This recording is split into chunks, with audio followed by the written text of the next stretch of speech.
Welcome, everyone. I have the great honor of introducing Vice-Admiral Angus Topshee, who's the 38th Commander of the Royal Canadian Navy. One of the highlights of his time at sea was his command of Her Majesty's Canadian ship Algonquin in 2009 to 2010, and a close second, his 3 years in command of Canada's Pacific Fleet.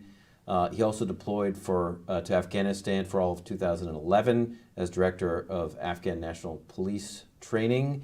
And before taking command of the Royal Canadian Navy, he had the honor and pleasure of commanding Maritime Forces Pacific and Joint Task Force Pacific, located where my wife is from, in the Esquimalt, BC, Victoria, BC area. I have to say, though, my favorite part of your biography, the official biography on the Canadian Defense website, is that he has deployed in ships around the world and has accumulated countless sea stories involving pirates, sharks, terrorists, volcanoes, whales, fires, and all other things which make life at sea a true adventure. Sounds like a fantastic career, and really appreciate you spending some time at CSIS. Yeah, it's absolutely a pleasure. And you know, for me, the value proposition of the Navy, join the Navy, see the world, has really come true. And so I've had the pleasure of sailing in just about every ocean and sea in the world. There's a few things I never got the chance to do.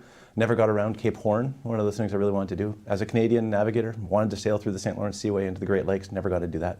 I thought those were about the only two things the Canadian Navy could do that I really wanted to do, until in 2021, Harry DeWolf went through the Northwest Passage, and now there's three things that I feel I've missed out on in my career at sea that I'm still going to try and figure out how I can get those done. Well, you've also added some things that you probably did not expect to do when you joined the Canadian Navy, including police training in Afghanistan. I think your vast naval career, it did not seem entirely like a logical choice, but serving in Afghanistan myself, we had Navy, Air Force, Army, and other forces that were called to duty and responded. Yeah, and it was a really interesting point in my career. I went straight from commanding an air defense destroyer. I deployed for 5 months to middle of a landlocked desert, training a police force. But what I learned is that the skills we teach military officers prepare us to do a whole range of different things. And my job was not to teach them how to be police, but to make sure that the system that would deliver that training could work across the entire state of Afghanistan. That's great. Before we start and get into more serious issues, I have to say that the Canadian military leadership is in Washington this week as part of the Partners in Defense. And in quintessential Canadian fashion, the gift that was given out to those U.S. military and other officials there, including me, was a puck to commemorate the U.S.-Canadian defense relationship. So I promise I won't ask you tough questions about the state of the Toronto Maple Leafs or the NHL or Gary Bettman or anything like that. We can stick to Navy issues. But welcome again to CSIS. Thank you very much. And yeah, it is a bit problematic that I don't think we've won the Stanley Cup this millennium. So. Maybe that'll change. I will say, as now an avid Washington Capitals fan, we went through many years of finishing the regular season first, or some cases second, and losing in the first round of the playoffs. So there is sometimes a light at the end of the tunnel. Hopefully. I think the Toronto Maple Leafs have been waiting for that light to reappear since 1967, so it's been a while. Okay, well, there's always next year. There has been some news coverage, and I was just recently in Taiwan to see the President Tsai and the national security leadership. U.S. guided missile destroyer and a Canadian frigate, the HMCS Ottawa, I believe, recently sailed through the Taiwan Straits. And I'm just wondering, kind of more broadly, from an operational and tactical level, what are you doing in the Taiwan Straits and in the South China Sea, and what's the mission there? And then just to take a step back at the strategic level, what's the broader Canadian naval approach to the Pacific? Yeah, so our approach to the Pacific became a lot simpler when the government released its Indo-Pacific strategy just over a year ago, and that's a really well-written strategy that highlights the challenges in the region and the need for a rules-based international order.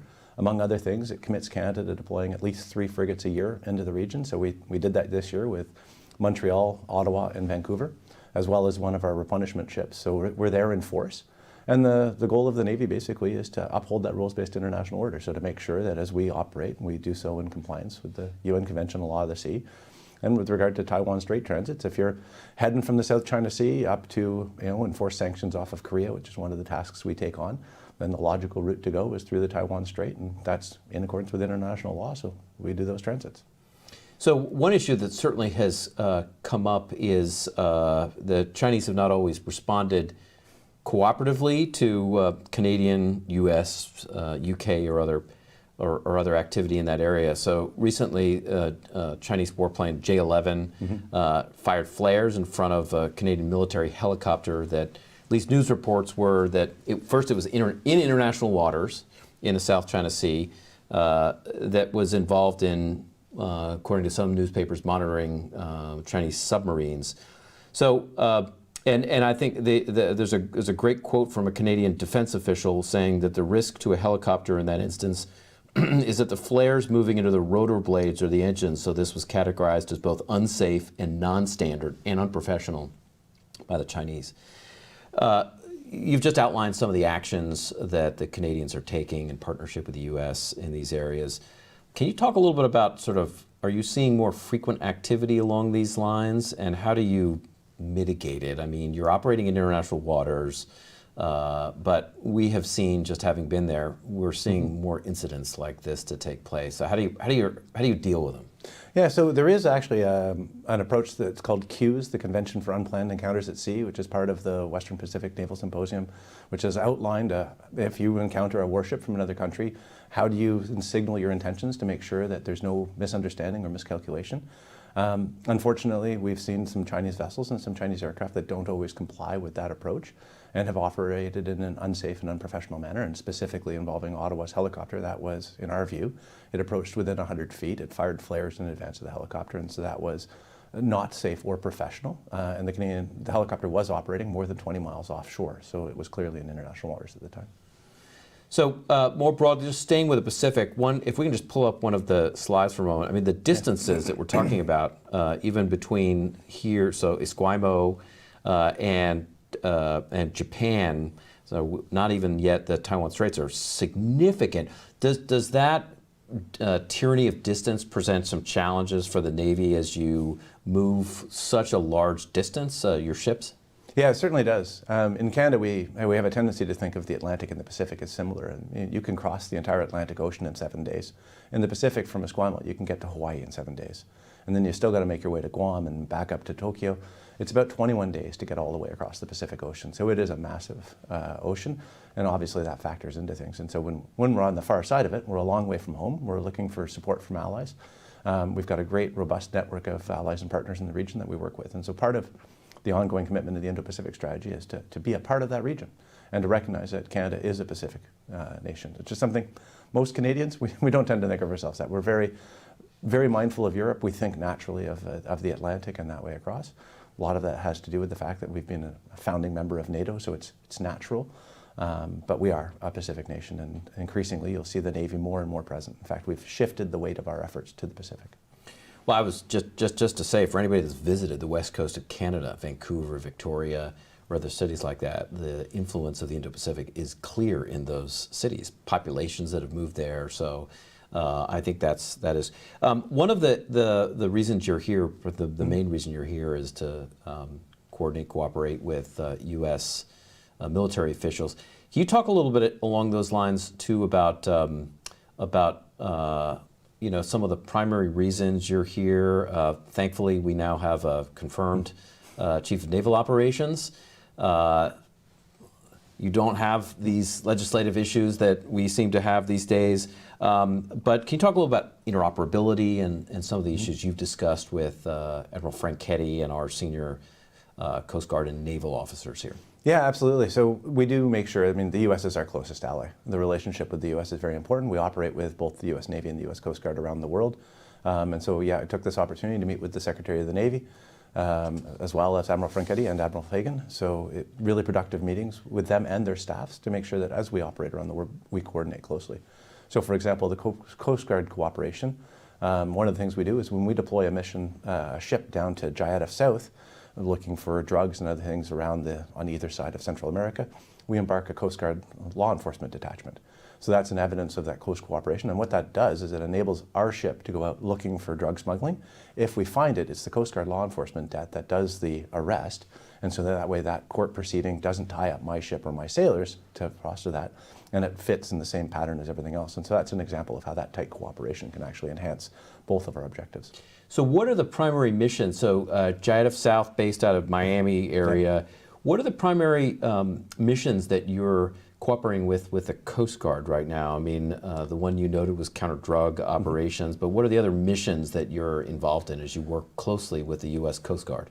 Yeah, so we've taken delivery of a new class of Arctic and offshore patrol ships, the Harry DeWolf class, and so they are icebreakers effectively, so they operate up in the high north.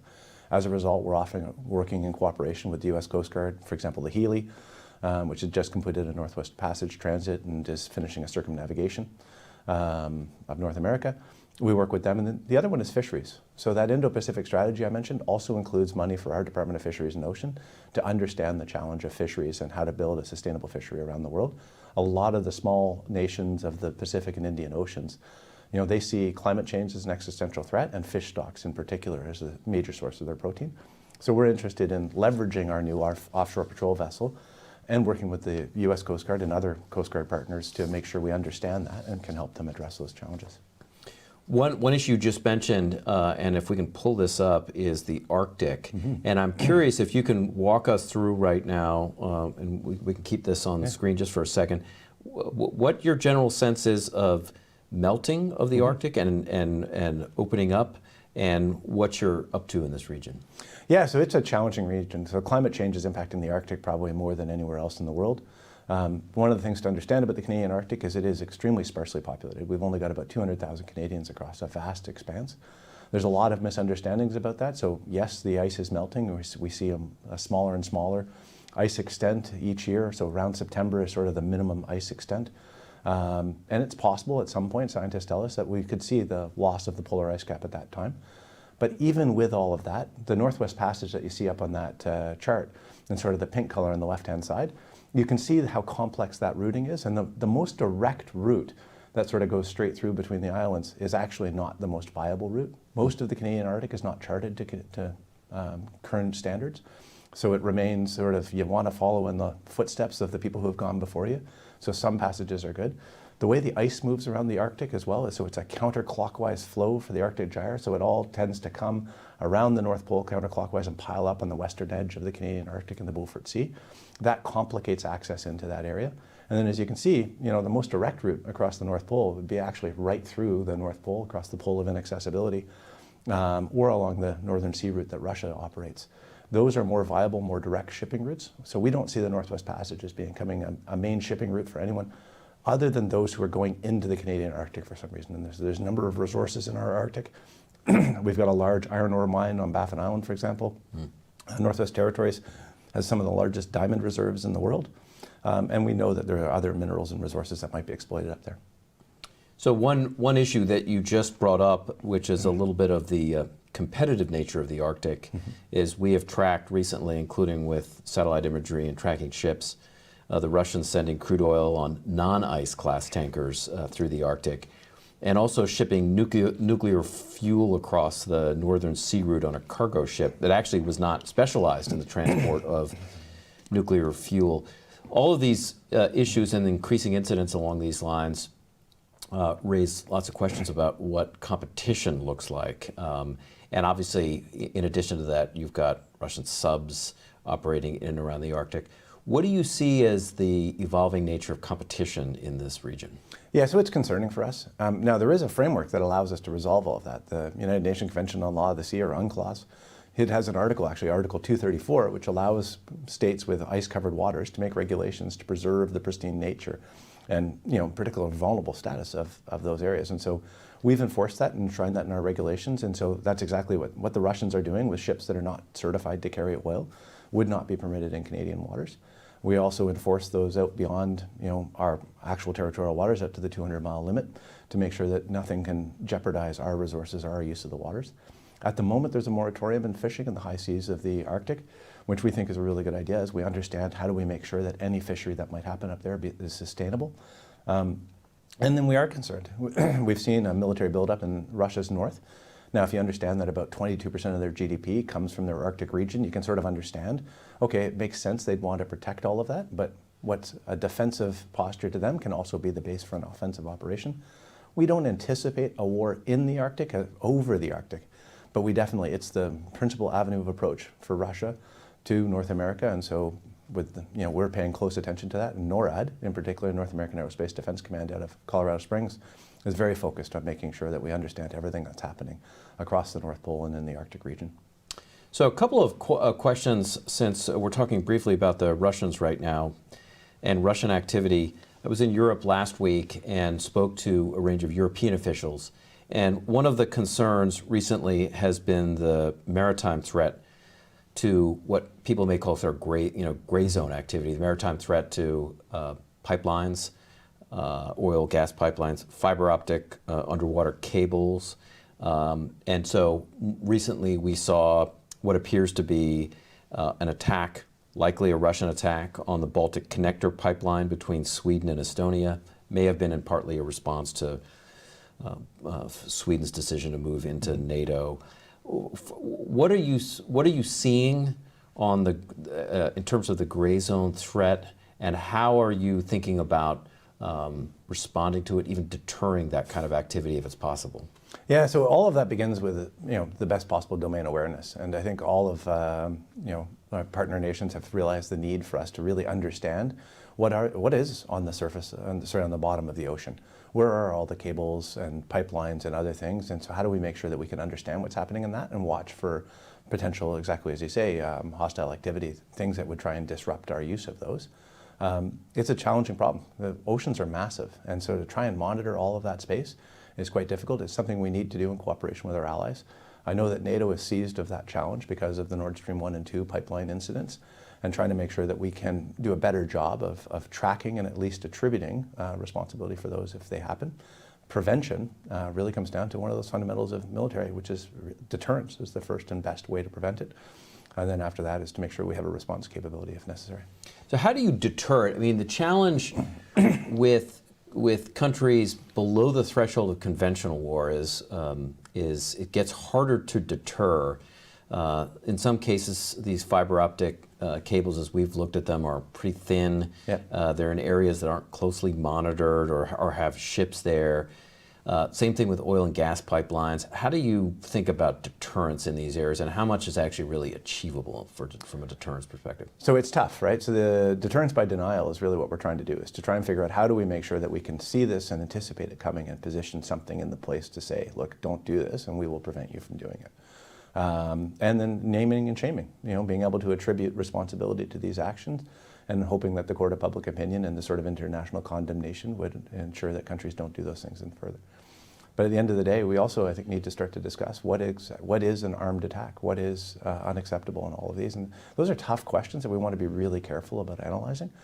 We're also conscious of the harm to the environment that can happen when you destroy pipeline infrastructure and cause oil spills or gas spills and things like that. So it's a complicated thing, but again, all of this starts by making sure we understand everything that's happening on and under the waters. And so that's the major focus for all of us. Yeah, and that's really an intelligence issue, and I think it goes well beyond the Canadian Navy too. It's where satellite imagery can be critical, and signals intelligence and other aspects of intelligence that go well beyond just the Navy too. That's right, and also nowadays companies are starting to appreciate that it's helpful if we know where all of their stuff is. And so part of it is, I'm going back to my days as a NORAD air defense planner, of understanding all of your critical infrastructure, what points of vulnerability do you have, mapping out all of those, and that way you can start to see what are the major risk points that we see, what are the targets that offer the maximum value to a potential adversary, and those are probably where we want to first focus our deterrence and detection efforts. So one interesting and terrible event, frankly, that occurred in early 2022 was the Russian illegal invasion of Ukraine. The Canadian government has been very responsive, very public about its support to Ukraine. Can you talk a little about, when you look at the maritime dimension, people often focus predominantly, and understandably to some degree, on the land dimension or the land-air dimension, air defense, cruise missiles. But the Black Sea plays an important role, and Ukrainian activity in the Black Sea. What are some of the key lessons that you take away from what has gone on in Ukraine? I mean, it could be on various types of maritime operations, countering activity in a maritime environment. What are some of the key lessons you take away as you look at Ukraine? Yeah, so we're very closely monitoring the situation, obviously, and Canada's providing all possible support to Ukraine as they fight to beat off that invasion. It certainly had an impact on our readiness because we've been giving them everything we can and working to replace it. The particular things I look at, one of the first takeaways is the impact when you don't have free movement of goods on the oceans. It can have surprising consequences. So the fact that Ukraine can no longer ship grain out of its port is having consequences in terms of food insecurity in Africa, which adds to the destabilizing trend. We see that navies are not always as ready as they think. I think we were surprised by the sinking of the Moskva on twofold. One, that's an air defense cruiser. It should be able to defeat missiles like that. And second, missiles shouldn't sink ships. So it should have been able to have the damage control capacity to be able to save the ship after that. And so that's an indication that the level of readiness in the Russian surface fleet is probably not what they thought it was, and it certainly wasn't as good as we had expected it would be. That said, their submarine force is still quite capable, and so we're not saying the Russian Navy isn't capable, but I think that was definitely a wake-up call for them about their readiness. And the final thing is just drones and all of the different uncrewed systems that can be used today, the importance of communications to being able to enable those systems. So for me, I want to make sure that all of the sailors in the Royal Canadian Navy are empowered to innovate, because we're really impressed by what Ukraine has done to take technology, often civilian technology, and create a warfighting purpose and a warfighting effect from it. So I want to make sure my sailors are doing the same things, that they are looking at the problems that they're going to face, the challenges that they're going to see, and that we're able to give them the tools and empower them to find the techniques and tactics that will be successful in maritime warfare. So you mentioned drones. The use of drones for multiple purposes has been interesting to follow, really, for combined arms. When I used MQ-9s predominantly in Afghanistan, it was largely for intelligence, surveillance, reconnaissance, ISR, and occasionally for strike purposes. What we do see in the land war in Ukraine, and in part in the sea dimension, the Black Sea dimension, is the use of them for targeting as part of what the Russians call reconnaissance strike complex for other.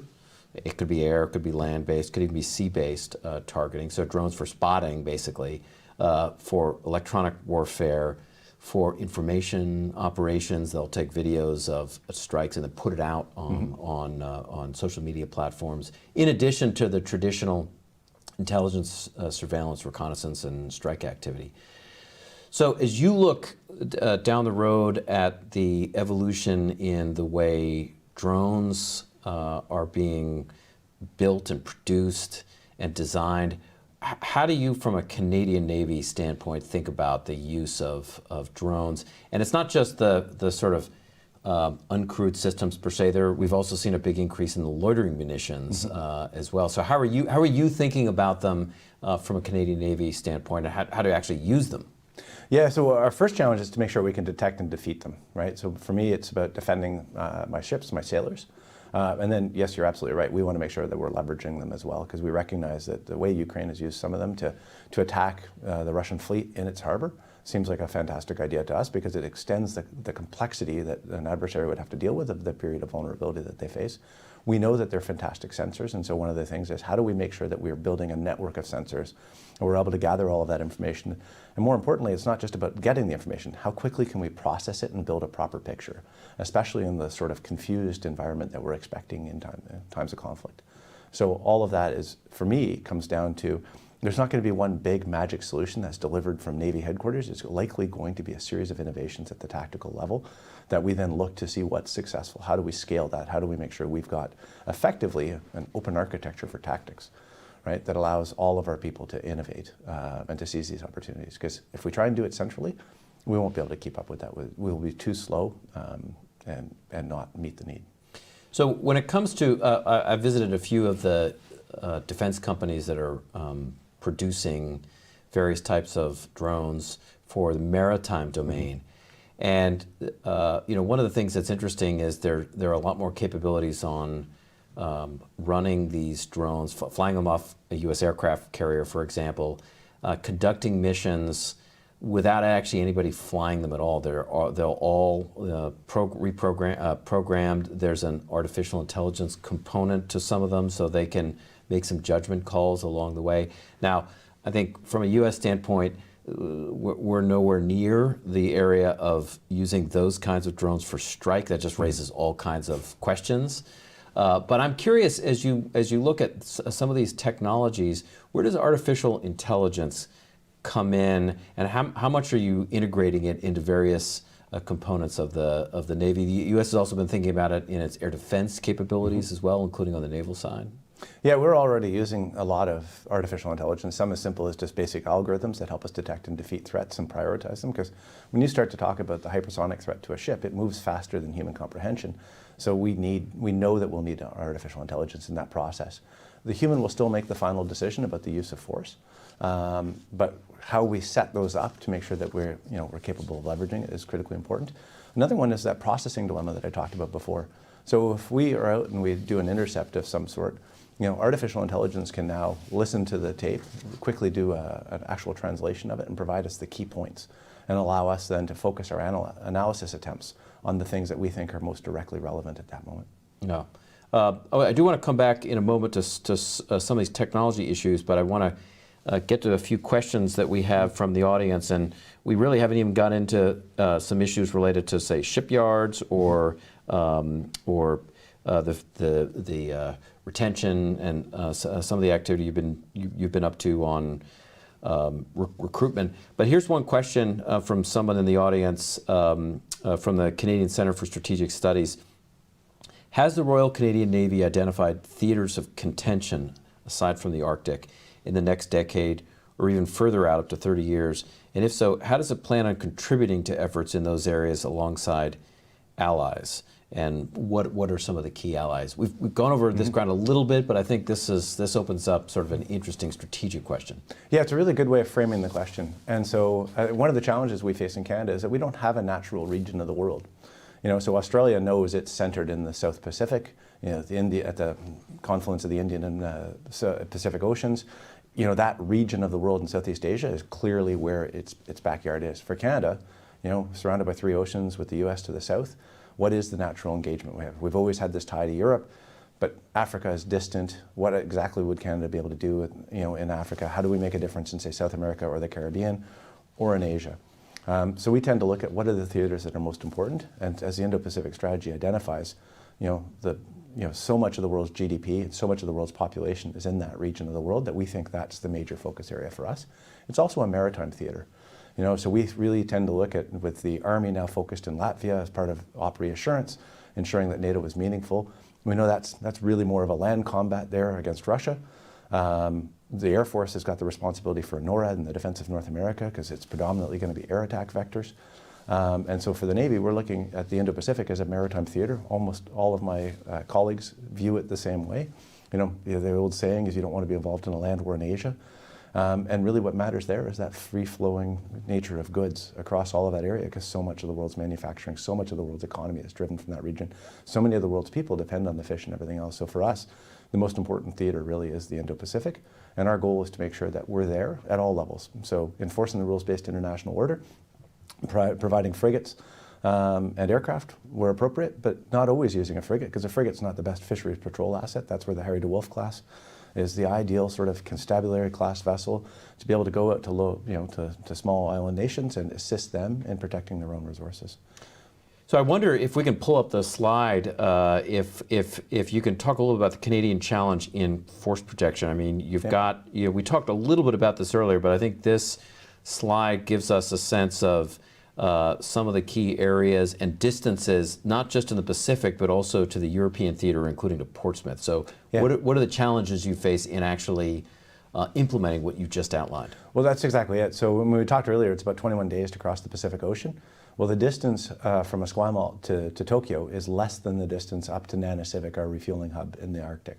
And likewise, the distance from Halifax to Portsmouth is a shorter transit than from Halifax up to Nanisivik. So for us, the Arctic is actually a more distant theater than the far sides of the Atlantic and Pacific Oceans. It's also an expeditionary theater, so that's a real challenge for us, because there's only 200,000 people up there. In winter, most of the food they depend on is flowing in. Non-perishables are barged in the summer. The fuel that they depend on is barged in the summer. So it's not like another port where traditionally when a ship pulls into a harbor like a Singapore, then we'll refill, we'll refuel, lots of food, lots of supplies and all that stuff. Everything we need in the north, we have to bring with us up to the north. And so that's why it's unusual to imagine your own country as an expeditionary theater of operations, but that's the mindset you have to work up there. So how important is, I'm going to call it basing here, as we look at some of the cities identified here, whether it's in Portsmouth or any of the Cambridge Bay, how important is that, or the, I'm not sure the word you use, but sort of the basing up there and keeping that open on a regular basis? Yeah, so it's challenging. So Iqaluit is the largest community by far in the high north of Canada. It's only around 7,000 or 8,000 people. Most of the other communities in the north are only a couple hundred people at most. And they're scattered across that distance. So 200,000 people spread across the vast Arctic expanse is quite something. Our Arctic is different from all of the other Arctic nations because it is so sparsely populated, because there are really no trees, and because it is so dependent sort of on resources being brought in. Now, that said, the people up there are incredibly resilient and hardy, and we leverage a lot. They'd have to be. Well, yes, and last year we celebrated the 75th anniversary of the Canadian Rangers, which is a fantastic program of reservists who are really our access and our enablers in the high north that provide our sovereignty protection. So this is the local population of the community. They're provided with a rifle. We pay for the gas for their snowmobile or ATV. And they go out and they just make sure that they're available to patrol, to respond to search and rescue tasks, and to keep an eye on the ground. So that's a part of it. But basing is a challenge. One of the things we've learned is that we really want to adopt not even a whole of government, but a whole of society approach. And so there is some heavy industry up there. For example, there's a mine in Mary River on Baffin Island, which is a very large facility, has a deep water port, has fuel there. Mm-hmm. So how do we work in cooperation with that company to make sure that we can take advantage of that should we need to as we go enforce Canadian sovereignty? As we look to build additional fueling facilities or operational support hubs in the north, it really makes sense to co-locate them with population centers so that the population there can benefit from them. And so really dual use is the approach to the north. That makes a lot of sense. One, as you take a step back and look at the Canadian Navy today, just looking at the U.S. experience, there have been challenges across the military in recruitment and retention. I know that the Royal Canadian Navy has launched, for example, the Naval Experience Program, which is a new recruitment program. Can you talk a little bit about the challenge of recruitment and possibly retention along those lines? What you're doing about it or trying to do about it? Yeah, we've been challenged in Canada. We haven't hit our recruiting targets since about 2012. Recruiting is a centralized function in the Canadian military, so it's one recruiting center recruits for all services. We need to attract about 20% of the people who walk into those recruiting centers, and historically only about 6% have had expressed any interest in the Navy. So recognizing that we're not even in the calculation for most Canadians, we launched the Naval Experience Program, which is a one-year gap year program. It's a no strings attached thing, so it pays a fair amount of money for a person who's just graduated from high school or maybe hasn't even graduated from high school to go off, join the Navy for a year. We give them the minimum amount of training they require, so basic training that's common to all of our services, plus about 4 weeks of Navy training, and then they spend the next 9 months experiencing life in the Navy. It's a recognition of the fact that we have about a 50% attrition rate in our initial training. A lot of that's because they signed up based on what the sergeant infantry guy told them the Navy was all about. They get to the Navy and they find out, it's not quite what I imagined. That's not the job I want. I want that other job over there. So now we're giving them the chance to actually come experience the Navy and make an informed choice about what job they want. They're not committed. So at the end of the year, if they feel that, the Navy's just not for me, I get seasick and I can't manage it, we've got lots of medications that allow that, but not everybody can can find something that works for them. At the end of that year, they have to decide they want to join. We also get a chance to look at them, evaluate their values and ethics. Is this the type of person we want to be a sailor in the Navy?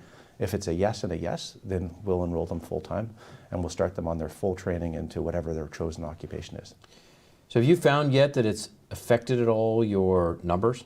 It has. So we've the overall numbers of people who've enrolled through that system are only sort of around 75. Now, keep in mind we're a small service, so our target for the year overall is 1,200 through all approaches. So we were only looking for around 150 to 250 through this program, and we're on track to meet that. The biggest difference has been we're now seeing that 20% of people who walk into a recruiting center are asking to join the Navy because of the attention that this program's got. We're also able to, our reserve force is able to recruit people into the regular force through this program. So that's given me an extra 24 places across Canada that are able to recruit sailors. And the final thing is that we're seeing this has been really attractive to Canada's a nation of immigrants. 23% of Canadians aren't born in Canada. And we historically have attracted about 7% of our applicants are visible minorities and Indigenous Canadians. we're seeing 20% through the Naval Experience Program. So we know we're tapping into an audience we haven't hit before, and we've increased the visibility of the Navy in Canada. And how important for you is the human dimension of this, people? There's often a lot of focus on items like capability, ships, weapons systems. How important are people, and how do you include that as part of your broader naval strategy? Well, so sailors are what define the quality of a Navy. You go all the way back to the days of Nelson. You know, at the Battle of Trafalgar, the best ships in that fight were in the combined fleet of France and Spain. But Nelson had the far better sailors, and so they won a decisive victory. And it's about the quality of those sailors. So for me, the people are the most important thing. My favorite photos to look at of a ship is the one where the entire ship's company is assembled on the forecastle of the ship. You know, because you can't miss the fact it's a warship because they're all assembled around the gun. But what you really understand is it's the sailors, it's the crew that make that platform work. One key part on the we talked a little bit about the workforce. You need ships. You need to build ships. Having visited a number of our shipyards in the U.S., whether it's at Bath or Pascagoula down in Mississippi, or in Groton, or in Quonset Point, or even in the Virginia Beach area, there are definite challenges with our shipyards. Yeah. Challenges in recruitment and retention, challenges in bringing on and retaining welders, for example. There are some supply chain issues. Can you talk a little bit about the state of your shipyards, some of the challenges that you see, and how you're trying to ameliorate some of them? Yeah, it's a challenging space because, I mean, I guess the good news in Canada, like in the US, is unemployment's at a historic low levels, and so that's great for the economy, but it's a challenge when you're trying to find the workers with the skills that you require to build ships. Just over a decade ago, the Canadian government committed to a National Shipbuilding Strategy, so we were going to actually build ships, warships for Canada, in Canada, and we were going to sustain that capacity for the long haul as opposed to trying to create it every time we needed a new class of ships and then getting rid of it the moment we delivered all the ones we wanted. That strategy is paying off. We're seeing the Harry DeWolf class is being delivered in Halifax at the Irving Yard. A big part of the strategy for that yard has been an apprenticeship program, really trying to tap into different demographics that are non-traditional shipbuilders. Because if we don't see a large number of women in that workforce, then we know we're missing 52% of the population. So we know we need to attract people who previously hadn't thought of that as a career, and they're doing a great job of that there. On the West Coast at the Seaspan Yard, they've been building our Coast Guard ships and also building our supply ships. Their biggest challenge on the workforce front is they've been able to build a decent workforce, but the attraction of the oil and gas industry, of hospital construction, of dam projects in British Columbia, in a very competitive labor market, trying to maintain a workforce in the most expensive city in Canada is a tough go, and so they've been challenged by that, but again, they're working hard on an apprenticeship program and working to find the right level of compensation to keep those highly skilled workforce employed. So as we talk about building things, if you take a frigate, for example, even the way we started this with the U.S. guided missile destroyer and the HMCS Ottawa that were in the Taiwan Straits, as you kind of open up a frigate, we're talking about Canadian shipbuilding, but when you look at what's inside most of these ships, they're actually quite international and different components from different areas. How important is broader cooperation in the defense industrial base between Canada, say, and the U.S., but also other countries as you're building these things? I mean, how important is that cooperation element to it? Oh, it's critically important. We work best when we work together. There's a defense production sharing arrangement between Canada and the U.S. that allows each of us to treat our defense contractors as though they were Canadian or American, as the case may be. I don't think we leverage that as much as we could. You're right. And I don't think the U.S. has that arrangement with anyone else. It's certainly been pushing on the AUKUS front with the Australians and the UK, but we are nowhere near there yet. That's right. In fact, the AUKUS arrangement is being underpinned by trying to access Australia and the UK to the agreements that Canada already has in place with the US. And so we think that partnership at the highest level, right? So this is where the value of AUKUS is the level of trust with some of the most closely held secrets in the US around nuclear technology and nuclear power. So we think we need to take a look at this. The threats we're facing today in terms of hypersonics, in terms of artificial intelligence, potentially quantum computing, cryptography, we need to work together to make sure that we've got the best of our scientists and engineers on both sides of the border. As you point out, ships, even US ships, have a lot of technology from other countries in them. The new NATO strike missile is a Norwegian product. we're really proud of the combat management system that Canada uses, built by Lockheed Martin Canada. It's in service in the New Zealand Navy and the Chilean Navy. We're hopeful of a couple of other navies taking it on, I think Portugal, possibly Taiwan.